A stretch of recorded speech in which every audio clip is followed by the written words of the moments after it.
Lights. Action camera. Today is part of the Greater Capital District teaching grant entitled Teaching Vietnam History Supplementary Materials. We're interviewing Mr. Volker Young. It's a real pleasure to interview Mr. Young for a couple of reasons. First of all, because I've known him for a good number of years and I consider him to be a good friend. And secondly, because of his experience in Vietnam. I think we'll start by just getting a little family background, Mr. Young, etc. Okay, sounds good to me. I came over in 1957 from Germany. I immigrated from Germany. I joined the Marine Corps in 1962 after being pulled out of high school by my father. It was the only thing I could do. They offered me citizenship in 1 year, which everybody else told me 3 years. So naturally I said, okay, I'll take it then. In 1962 there was nothing about Vietnam at that time. I went in during the time of the Cuban Missile Blockade. And in boot camp, that was our biggest.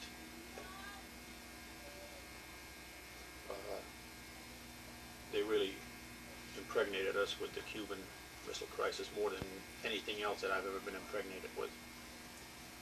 Were you involved? Were you a volunteer? Or were you, I was. Yes, I volunteered. I volunteered into the Marine Corps. I joined in October of 1962. Or excuse me, November. November 13th, 1962 is when I enlisted. So you were 18 years old then? I was 18. I had just turned 18 in October of that year. And we were flown. We went by train from Albany down to South Carolina. Paris Island. I'm trying to remember. Not the famous Paris Island. The famous famous Paris Island, no question about it. They're very, well, my first taste of, I had been brought up military-wise anyway, so the Marine Corps did not faze me, it did not scare me of what was going to happen to me. So the heat today doesn't bother you at all? You're used to all that stuff, I'll tell you. You think so? Well, you were a kid then. I was a young. You were a kid. I went in October and we were burying sand fleas back then, yet for going like this when you hit a sand flea. Oh, Dig 6-foot holes and bury the poor sand fleas. How did you get to Vietnam from Paris Island? Oh, I had a couple duty stations in between Vietnam and Paris Island. From Paris Island I went on what is called sea duty on board the USS Intrepid CVS-11, which is now a museum piece in the port of New York. Was a submarine attack carrier stationed out of Norfolk, Virginia. Then I came off of that. I went to 2nd Motor Transport Battalion. I went on what was called back then a Mediterranean cruise and thoroughly enjoyed that. Played mock war games with the French military on the island of Sardinia, and Corsica with the Italians. Which is about 60, 62, 63? 63, 64, early 64 was when we came back. In 64, they were asking for volunteers to go to Okinawa as a replacement battalion. Well, not as a battalion at that time. Individuals were asked to go to Okinawa, and I volunteered for that. I enjoyed my duty overseas more than I did stateside. In fact, I had spent most of my time with the Marine Corps overseas. Out of my 4 years in the Marine Corps, I think I spent, other than schooling and boot camp, a year at the most on stateside duty. How many years did you lose from this one? 4 years. 4 years. Yeah, I went in 62 and I came out in 66. So that's not like the typical, you weren't drafted? No, I wasn't drafted. No. I was strictly a volunteer. Like I said, I was looking for citizenship at that time, and the Marine Corps offered it to me in 1 year, and everybody else offered it to me in 3 years. Which, at that time, you couldn't think about anything else anyway. In boot camp is where we really were indoctrinated on the, like I said before, on the Cuban Missile Crisis. They were really pushing us. We were ready to go from boot camp The minute we come out of boot camp, we went to ITR, Infantry Training Regiment, and from there they were ready to put us on a ship and send us down to Cuba for an invasion. That was our biggest push. Right. Well, that would be what, October '62.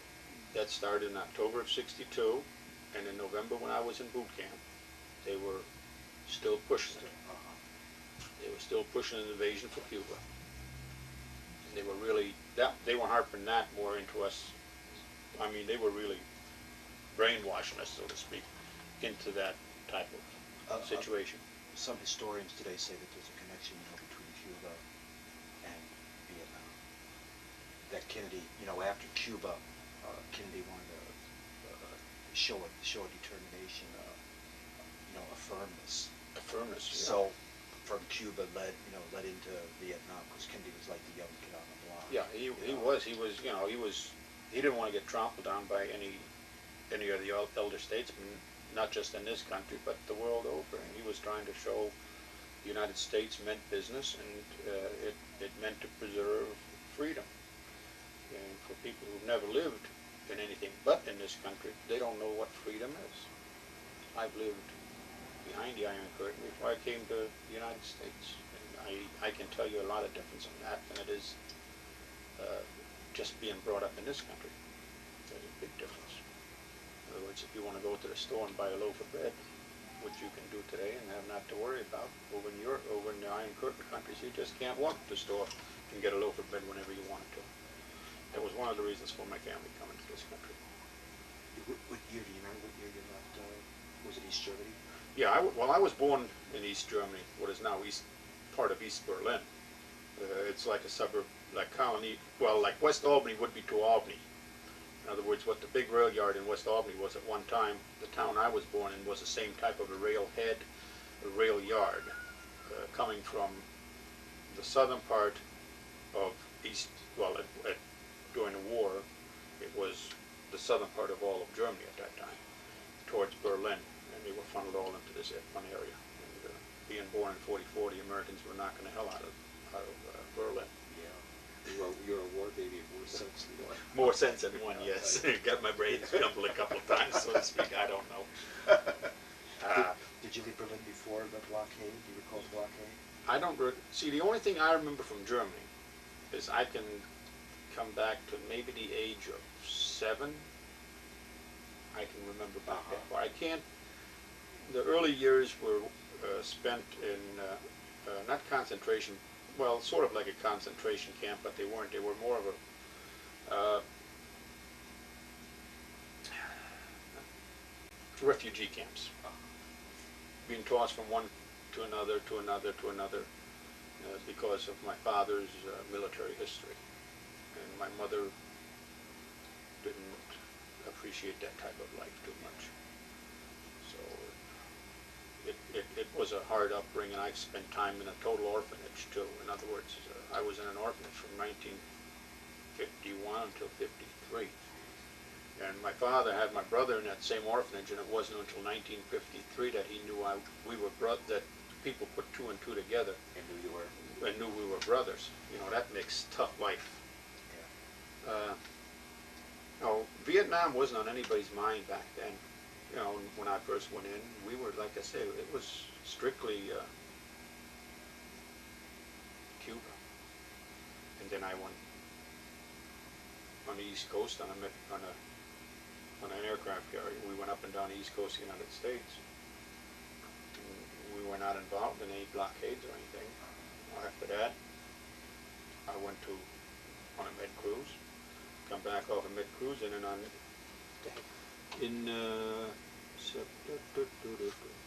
got my original orders here. I can even You can read right from it. You read right off of it from on the 20th of August. Well, these orders were issued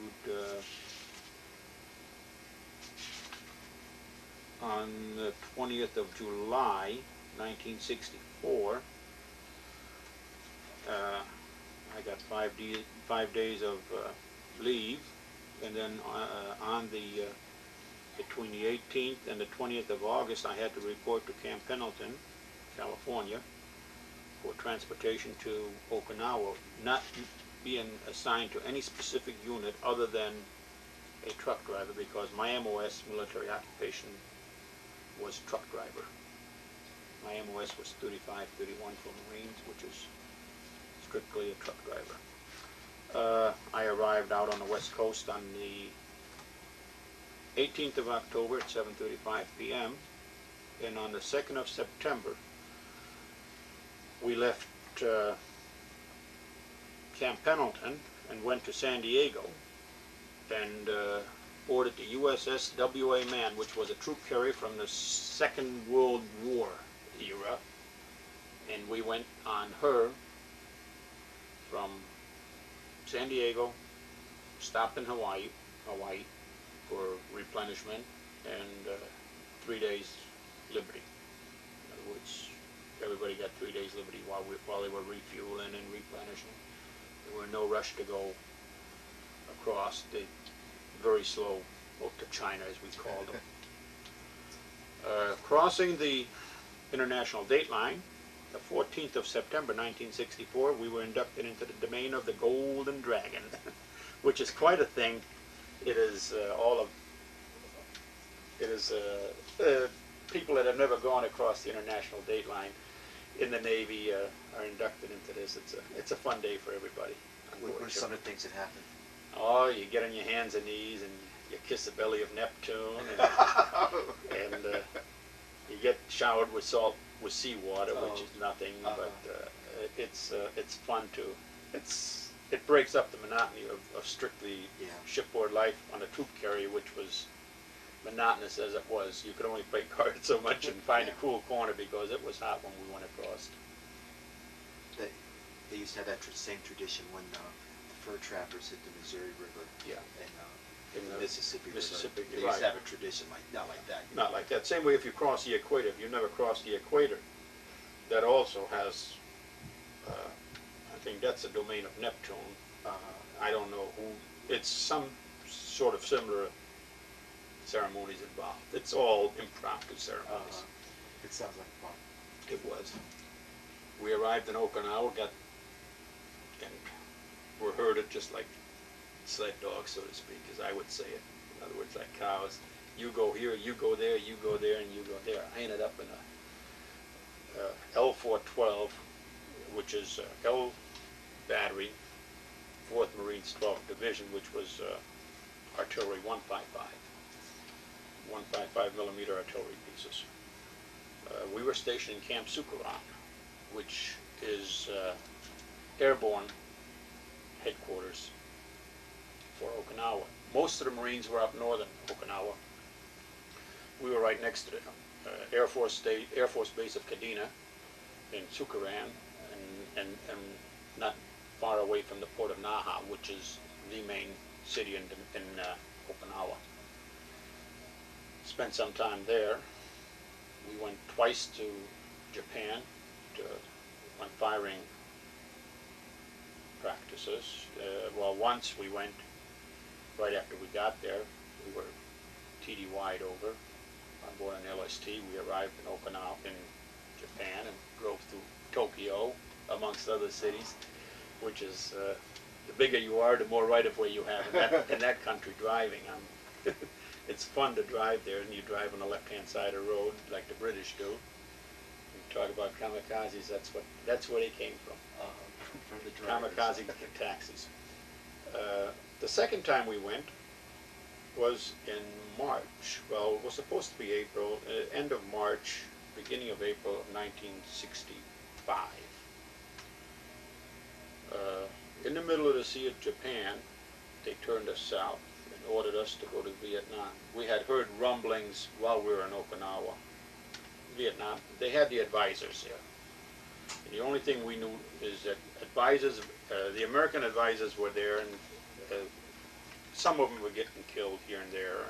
Nothing, there was no drastic day-to-day changes. Nobody was talking about sending big military units in or anything like that. In fact, on the way to Vietnam from Okinawa, I was advised by the captain of the LST we were on, I had a choice. I could go not go to Vietnam, but be deported from the United States, never to set foot in the United States again, or go and get it over with, so to speak. We didn't know how long we were going for. We were going in what was called a police action. Right. We were not going in fact, we were on our way to Japan for gunnery practice. We didn't have any ammunition for our sidearms, for our M14s, or for our 50mm caliber machine guns. We had ammunition for our 155s, and we only had a 4-day supply of ammunition, of bullets and powder bags. Did something happen to cause? Did something happen in Vietnam that I think obviously it was you guys just are not prepared, right? We were not prepared to go, quote unquote, directly to war. Right. We went with the assumption of backing up the ARVN troops. We weren't going in to back up American troops. We were going in to back up the ARVNs with long-range artillery fire. Not direct support, but indirect support. In other words, we were more or less under control of the ARVN commanders in Vietnam at the time, from what I can gather. I don't recall anything else. General Westmoreland wasn't even thought of back then yet. Maxwell, I think was Maxwell Taylor, I think his name was. He was like the advisor or something. Chief advisor, Yeah. whatever. Yeah. And that's who we were under at the time. We landed at Da Nang, Vietnam, and we had no saltwater landing. We pulled right up to the pier in the port of Da Nang. They unloaded us just like normal cargo. In other words, it was no big thing. We drove through the city of Da Nang and out to Da Nang airport. And we were within the secure perimeter, they called it. In other words, within the base of Da Nang Air Base for the first 60 days we were there almost. We weren't even getting combat pay. We were being shot at, quote unquote, by hostile, unhostile forces, whatever they want to call it. They didn't know what they would call the Viet Cong at that time. We had no name for them yet. Well, 60 days pretty close to before we got outside of Da Nang Air Base. But you had to put a 15-day stint outside of the protective barrier to be qualified for combat pay. We'd be out for 10 days and they'd pull us in. In other words, we didn't go that far away from Da Nang from Da Nang Air Station proper. We were within hop, skip, and a jump, so to speak. In other words, you could run if you had to and run across and flop over the barbed wire, and you would be back within the limits. But it was the idea of, when we were out there, we had no way of defending ourselves. We were told you could not shoot until you were shot upon, strictly shot upon. We did a lot of firing at night, which they call H&I, hit and interdictory fire. H&I. H&I. Oh, hit, okay. Hit and interdictory fire. In other words, we were given coordinates on the maps, which they would coordinate with gunners and the forward observers, and at night we would shoot. From about 10 o'clock on, fire for about a half an hour, if that, and lull for about 2-3 hours sometimes, and then shoot again. Oh, all right. We didn't have any specific setups or anything. In other words, there was no specific times where any of this was going on. It was always up to the forward observer or the ARVN, in other words, the Army or Vietnam commander in the area where they wanted to fire at. They're the ones that would be asking for artillery support. Volker, could you put a date on when you arrived? April 14th. April 14th. 1965. 1965. And we were the first, from what we were told all along, we were the first contingent to land in Vietnam. We went in with the idea of just helping the Vietnamese people, supporting them. Okay, all right. Not as a advisor. Not as advisor, right, but backup support. Okay, all right. In other words, that was right from all the way down, right from That's all we ever were told is, we're not there as offensive unit, we're there as a defensive unit. That's all we ever did. When did you get bullets for your gun? Or while you were there, did you ever? Yes, we did.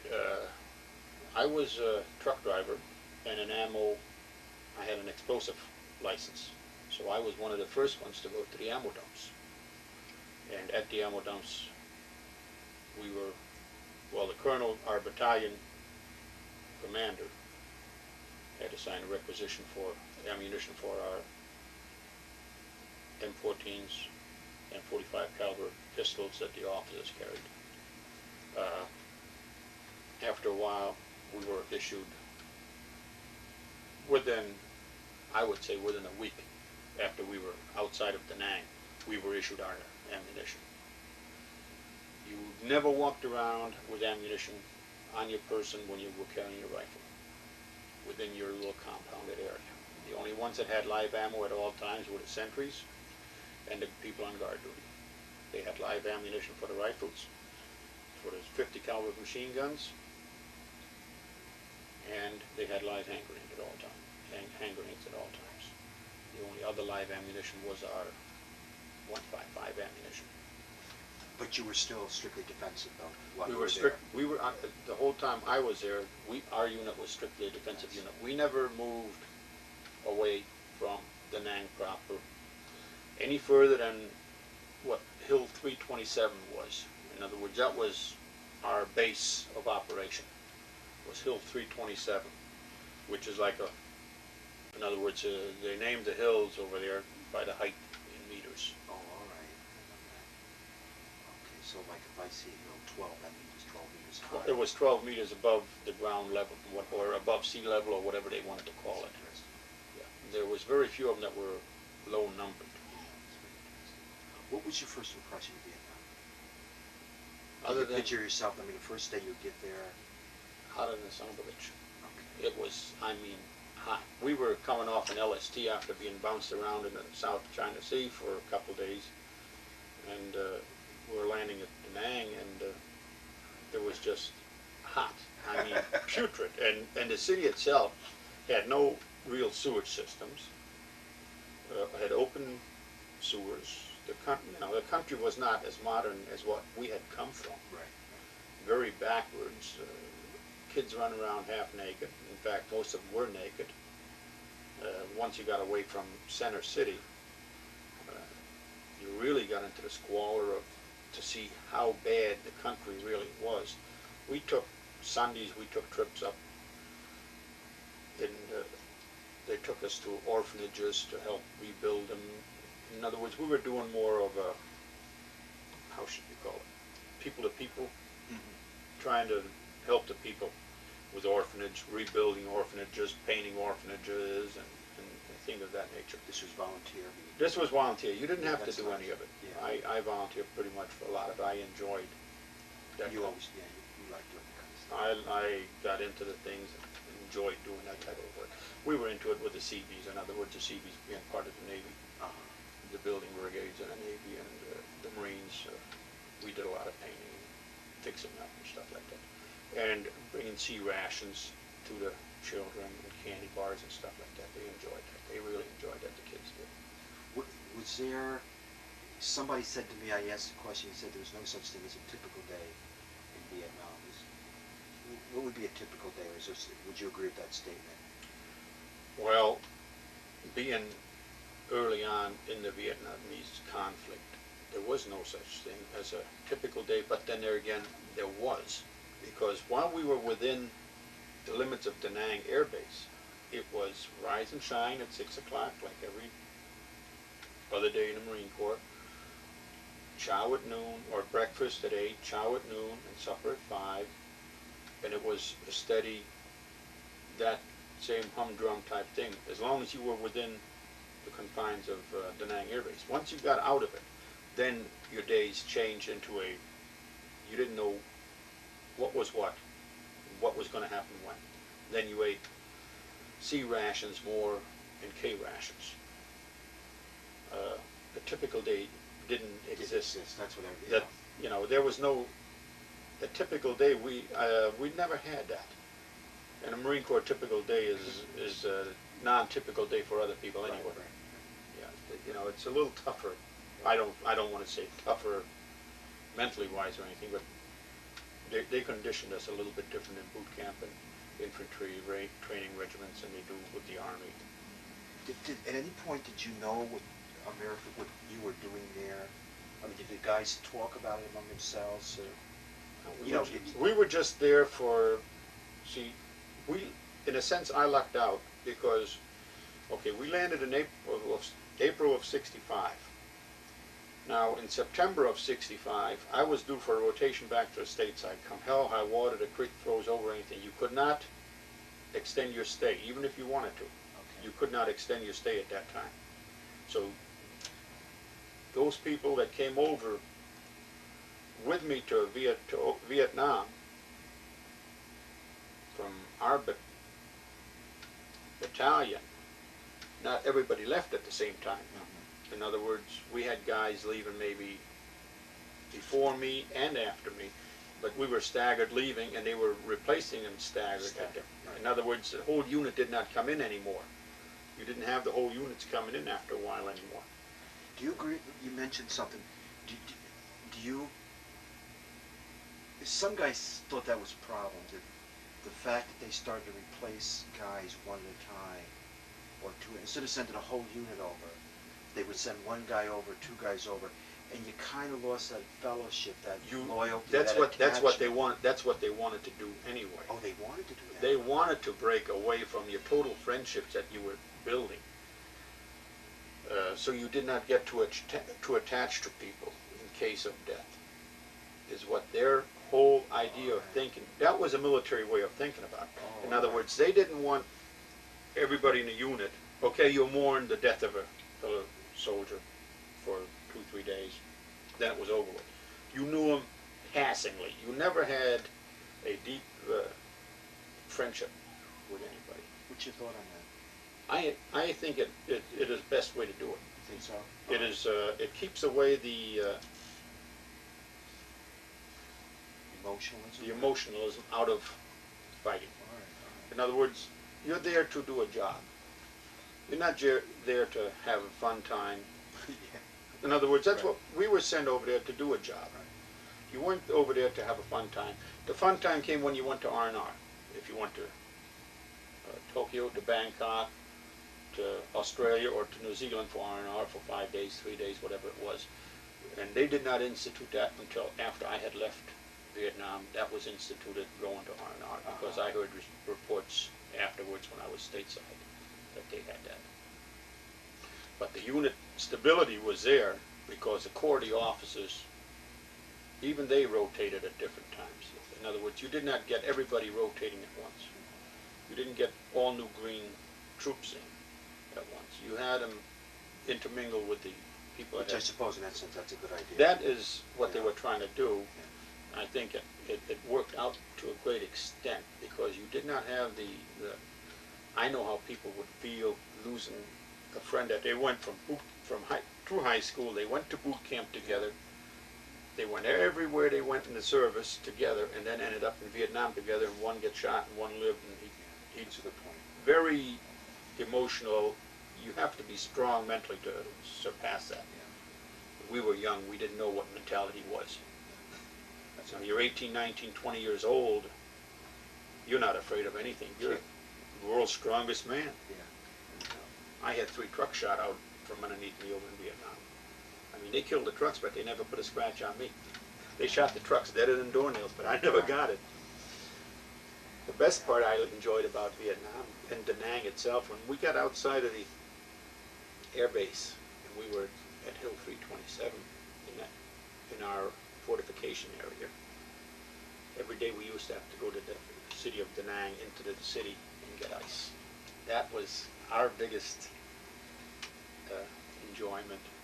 Me being around 6 foot, quite heavy at that time, around 200 pounds, I was a pretty good looking gorilla. And there was 4 or 5 of us, usually 4. Sometimes we took an extra 5. We had found us an ice house within the city limits of Da Nang, and you had to get there at 8 o'clock in the morning. if you didn't get there at 8 o'clock, if you got there at 10 minutes past 8, it was like trying to get through a swarm of ants to get to where the man was selling the ice. And the ice was sold at, if I remember correctly, in about 35-pound blocks. And if you got there early, you had no problem. The only problem you had then was getting back with the ice to the truck. We used to use a Jeep and a little trailer behind it, keep the tarp down so it wouldn't melt too fast. But the thing was, if you got there a couple minutes late, the people were there like swarms. And what you had to do was you had to take your hands and grab two people by the shoulders and nudge them apart slightly, stand your body sideways into them and just wedge your way right through people, just like a worm. And I usually ended up in the front being, I didn't care what anybody said to me, and understanding very little Vietnamese at that time. We just grabbed people, pushed them off to the side, and they being, half of them didn't come much higher than the shoulder, top of my shoulder, so you could do it, and they were light people. You just grab two of them at a time and moved them over, and you got the chute where he was standing, and you'd give him the Vietnamese currency for the amount of ice you wanted, and being four of us, we'd take 2 blocks each, and he'd hand them back, and we'd have them over our heads, and we'd be going, pass them back till we had our amount, and we'd hold them above our heads so that nobody could get at them and chip our ice away before we got to our trailer. Put it in our trailer so we could cool our beer in the evenings. Yeah, because what would happen if a short guy had it? The Vietnamese would just clamber on them and chop the ice away. By the time you walked 50 foot, it was gone, because ice to them was like gold, because it was such a rare commodity and was so expensive in Vietnam. And being just one, I think there was about 3 ice houses in the whole city of Da Nang that made ice overnight. They had a gold mine, especially with the military. I mean, there was always Army, Navy, Marines, and Air Force people waiting to get their ice. And it wasn't that you went in by allotment.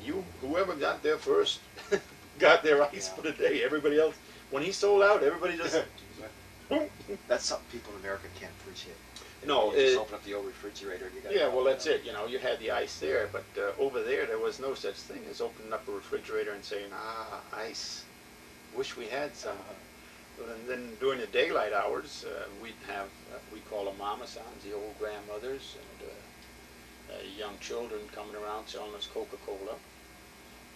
Vietnamese young men in their 20s and 30s, professional barbers would come around, give us haircuts and shave us. When they were doing that, there would always be a sentry standing guard with a loaded .45 pistol. In other words, if he slipped with the blade, he was dead meat too. So they knew automatically they weren't going to do anything wrong. Did you tell me there was somebody else? There was a problem with the Coke for a while. Oh yeah, well we had Coke. They spiked it with acid and with glass shreds, small pieces of glass, and get it. If you didn't notice it, you drink it and cut your insides. We were made aware of that by not the people selling it to us, by the American officers and the people that were in charge of us. It came down the line that not to buy off of them. If you did, well, it was in your own hands. But we did buy off them because we wanted our soda pop. We didn't have we didn't have soda pop issued to us really. So what you did is you took the Coke and you shook it. If you didn't see anything floating around in there, fine, beautiful. And if acid was added to the Coca-Cola, that would explode anyway. There were no live hand grenades passed amongst that. We heard of cases where young children were booby-trapped, and they went in and blew up a bunch of Marines or Army men at the time. But it didn't happen in our unit. Not because we had such strict defensive perimeter or anything like that. It just, we were too close to Da Nang. But we also had our problems too. We had our share of problems. We had 2 people lost in an artillery unit. That is, especially at that time, that was a high percentage. And they were driving a Jeep when it hit a landmine. We never found anything of them 2 boys. You had contact you have with the South Vietnam people. Did they Did you sense an attitude towards American involvement? Did they, did you sense that they Their- were glad you were there? They didn't care. They, Their attitude was, when we first went in, they were glad to see us. In the respect that we had American dollars. We didn't have MPC military pay currency. We had regular American dollars. They never changed our money until we were there a couple of months. Then they changed it to the military pay currency. Then they were kind of shying away from us because there was a great, you could tell there was a great black market going on with the American dollar bill. They could, that was hard currency where the military pay currency was not hard currency. And then with the military pay currency, we went to the exchanges ourselves and got Vietnamese money for that, and then that got changed over. But the attitude of the Vietnamese people was, at times they were glad to see us in, and at times they weren't. In other words, yes, we're glad to see you, but no, don't rule our country, is what they were putting towards me as far as I could decipher. Sure, we're glad to have you here. Respect our traditions and our thoughts, but also give us our freedom. Help us get our freedom. We were very close to the DMZ anyway. Way was the next city up. Right. So we weren't that far away from where the dividing line between the two countries was.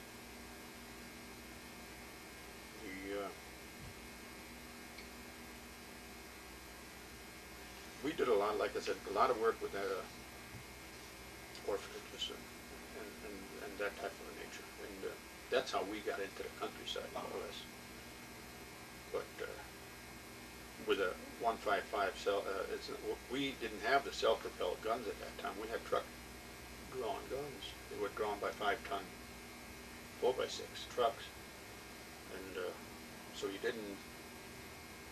you couldn't go that far. I was just going to ask you, what were the roads like? They didn't have any, did they? Well, they had roads. Highway 1 in Vietnam was the main highway, which was a 2-lane dirt road. So you basically create your own roads as you went? created your own highways. The military built them as we went along. The road between where we were at Hill 327, our compound area, and the ammo dump was about, if I remember right, probably around 10 miles one way. And that was quite a harrowing experience. That's why I said I had 3 or 4 trucks, if I remember right, shot out from underneath me where they were shooting at us. They'd shoot the motor and truck would die, and you'd hit the ditch and waited for help to arrive. For some reason, the Vietnamese, the North Vietnamese, were never that smart, or they could never figure out why the trucks wouldn't explode with the ammunition in it. In other words, they wouldn't hit us going to the ammo dump, they would hit us coming back. And what we used to do is we double sandbagged the truck. In other words, put sandbags on the floorboard of the truck, on the floor of the bed of the truck, put the 2 rows on the outside, and then put the ammunition on the inside. Then on top of that we sandbagged it again. In other words, we were moving bunkers going down the highway. So they shot at it, the bullets didn't penetrate and impact the explosives. When the truck, like when they shot the motor, that you guys would just wait for help. Yeah, we didn't have the gunships or any of that nature really roaming around at that time. We just, if we didn't show up at a prescribed time at our base, they would come and send a party out. Did you drive by yourself, or did you have a buddy? We had a co-driver. The co-driver was always operating a 50-millimeter machine gun, which was a truck mounted on a 360-degree circle machine gun. That was our co-driver. We had 50 caliber machine gun. The gunner wore a 45 caliber pistol as his protection. The driver had an M14 or a lot of them like I did. I had a 30 caliber submachine gun with a 50 round to a 75 round, if I remember right, banana clip, which jammed the clip in it and you had like a 45 caliber submachine gun. How did you get your news, or did you get news Very little of it, and the only way we got it was through the Stars and Stripes. In other words, a military newspaper. Okay. That was their, Do you recall Vietnam was being discussed at that point? very little of it. In other words, they were giving us, the news we got at that time anyway was so far behind that Yeah. it was, we already knew what was happened, and they were printing it in the paper. There was no up-to-date, up-to-the-minute news. The Armed Forces Radio and Television Network did not, they had the stations, but not everybody had a little portable radio or had radios, and television was not thought of. Television was not in the field at all. Right. So you were not aware if, maybe, I'm trying to recall if there's any protest in America at the time you were there. They were starting to the end of my tour of duty in Vietnam. They were starting on the West Coast, because that's where we were requisitioned to after Vietnam. And there was demonstrations going on the West Coast. But they, But you weren't aware of when you were in Vietnam, though. we were not told any of that in Vietnam. All right. The only way you could find out if you had a good shortwave radio set, you picked up shortwave, your Hanoi Hanna, as we call her. Oh, you heard her, huh? Oh yes, we Did heard you? her. Oh yes, Hanoi Hanna, and she was quite. She kept us more up to date than the Stars and Stripes did. In other words, it was a lot of propaganda. Right. And so and so got killed, and this unit got hit real bad, which we knew were not being hit because they were still within the perimeters of the bases and stuff like that. In other words, she was trying to instill fear into the American soldier, and telling us we weren't welcomed in Vietnam or any of that stuff. But the people themselves, as long as you spent money with them, That's true any place, right? no matter where we went, no matter where I went, if you spent the dollar or you had money to spend, they spent it. The craftsmen were very good.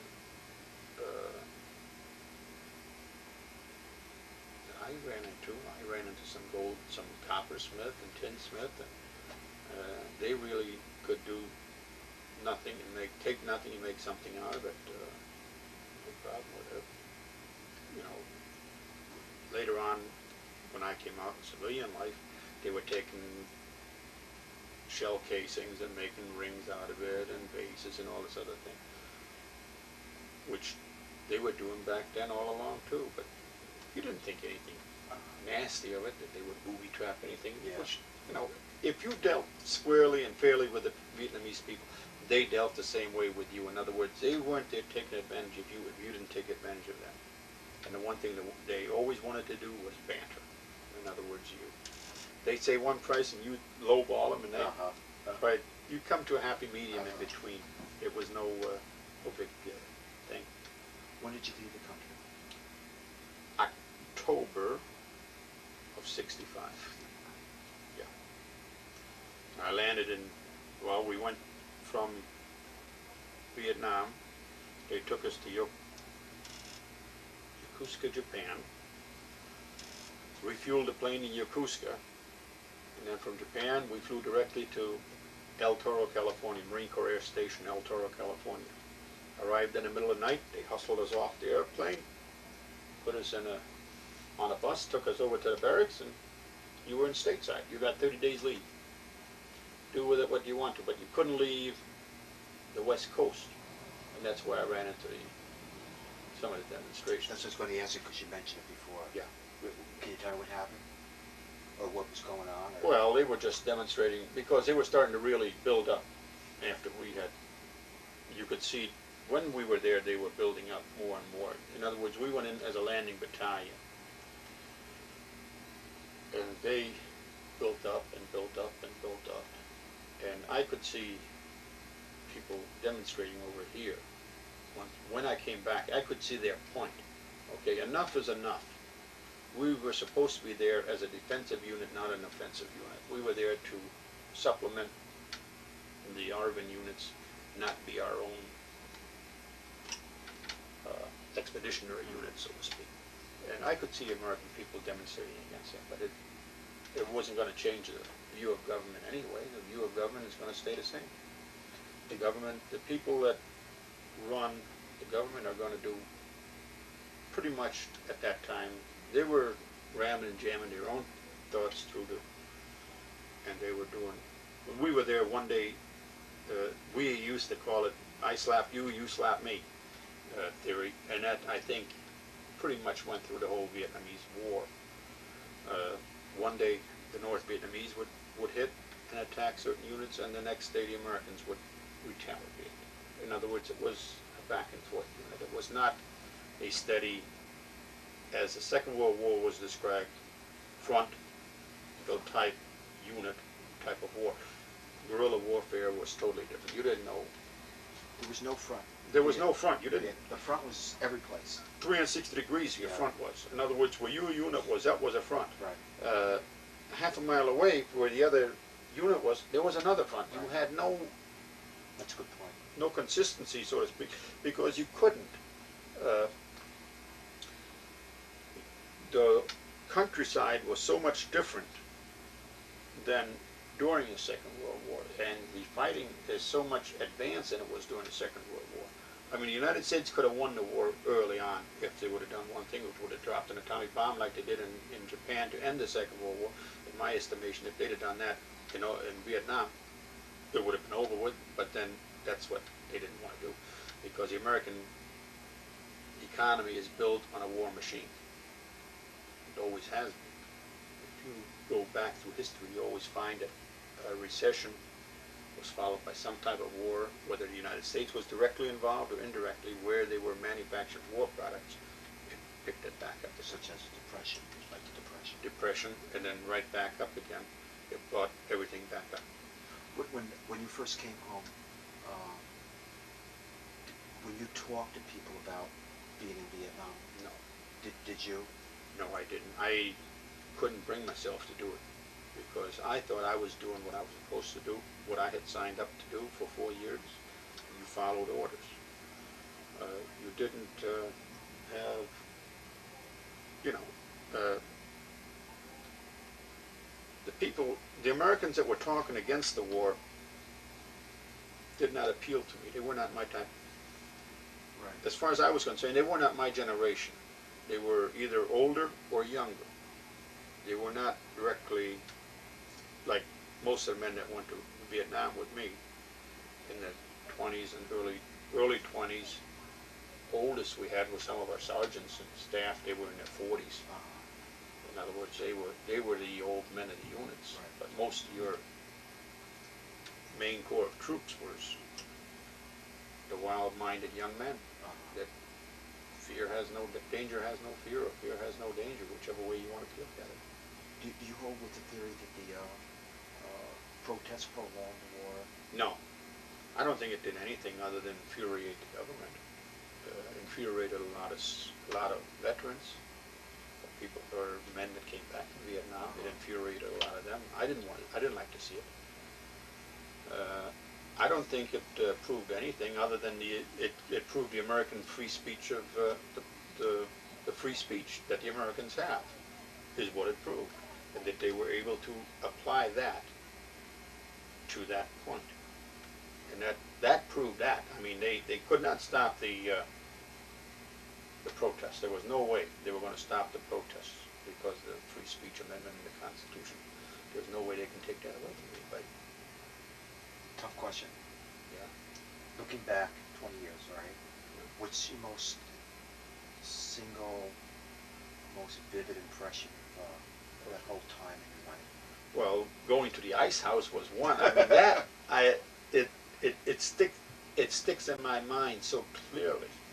The other was being over there and seeing the squalor that the people lived in. The bamboo houses, the things that we took for granted in America weren't even thought of being used over there in the countryside. Electricity was nothing. Just within the city limits usually is where they had halfway decent electricity. Sewage systems were nothing. Water was, well, if they were lucky, 90% of it was they had what was called buffalo holes. Holes about 5 to 10 feet deep. Water buffalo go in to take a bath. People go after them and take a drink. That type of system. Very lax all the way around as far as I was concerned. And it made you wonder what you were fighting for. But Has your feelings toward the war changed? I mean, looking back. probably has. You mellow with age, as they say. I probably do look at it and say, today can look at it and say, well, you know, that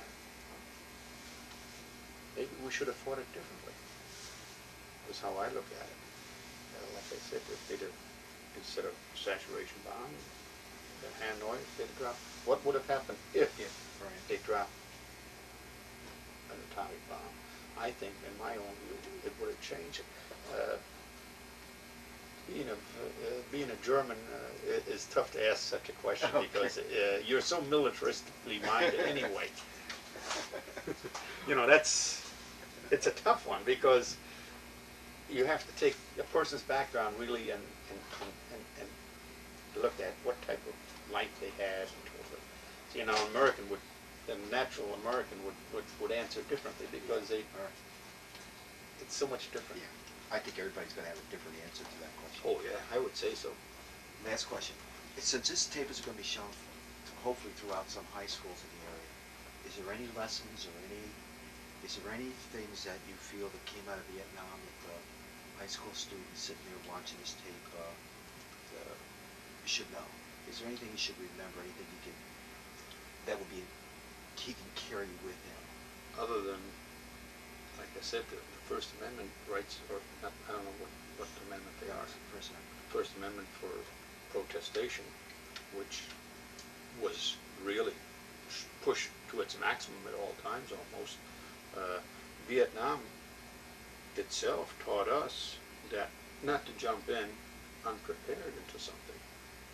In other words, we went totally unprepared into Vietnam, and the lack of coordination was so bad that it was a farce at times. You know, I can't say a farce, but it seemed like it. You know, in other words, like I said, today you hit me and I hit you back tomorrow.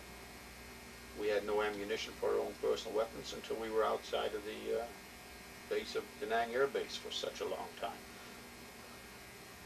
Even though we were in the quote-unquote rear area, which an artillery unit always is, I never saw the direct fighting that the infantry saw afterwards, but, you know, it makes for I think the thing that it showed was the inability of the United States government to reason with. I can't say the Vietnamese were uneducated or backwards, but it seems that you can't come out and say that because they were not uneducated. They were undereducated in our standards of the sense of education. But their education itself was a great deal. The children, the young children, picked up English so fast that in a couple of months that I was there, they were speaking almost fluent English, being around us. And that's going to an orphanage and sitting there having a couple of children on your lap and singing children's songs with them. And you trying to learn their language also. See, I think that's part of the whole thing that people forget when you talking about the orphanage. You know, people are so critical. There's some people have been so critical of America in there. Yet, you know, there was a lot of good being shown by Americans that people don't ever remember. Yeah. That was pushed aside by your everyday wages of sin and war, so to speak. Things were, well, a brothel at the time we landed was 50 cents for a nice lady of the evening. When I left in October of that year, they were $5. Inflation, you know. You don't hear that. Yeah, right. But it did happen. What are the because good things, you know, the orphanage? the orphanages, Those the type of food things. we gave away was enormous amounts of food that the military gave away. We had steaks. Once a month we had a steak roast in our area. Nuts. Because they brought them in by ship, and we were so close to the port that we got it. I'm I mean, glad you mentioned that. you know, the orphanages are, I was always very fond of them because I spent couple of years in them. It didn't matter whether you were Okinawan, Vietnamese, Japanese. Today they bring patter to the heart. Let's, can we close with your, with your little quote? You have to explain where this. Okay, this was from the Coxsackie, New York weekly newspaper. When I came back from Vietnam, it was called With a Serviceman. And I was interviewed at that time by, I forgot whether she was the editor or whatever, but she was a very nice lady that interviewed me at the time. I feel sorry for the people, but I believe we should be there to help them. It was not a nice feeling to return to California last month, just at the time of student demonstrations. I would like to have had some of those students and do a little tour of duty in Vietnam at this time. And to the end of the war, I believe in that. I mean, don't demonstrate something that you don't know the first-hand report on it. If you knew what it was, then I could see demonstrations. But and the way it took such a long time for the American public to recognize and accept the fate that the American soldier went through in Vietnam is what makes it hard. It's taken 20 years. And it's going to take, it's still not totally accepted yet. That's what part of this project. I hope. Joe? Volker, thank you, sir. You're welcome. That was great.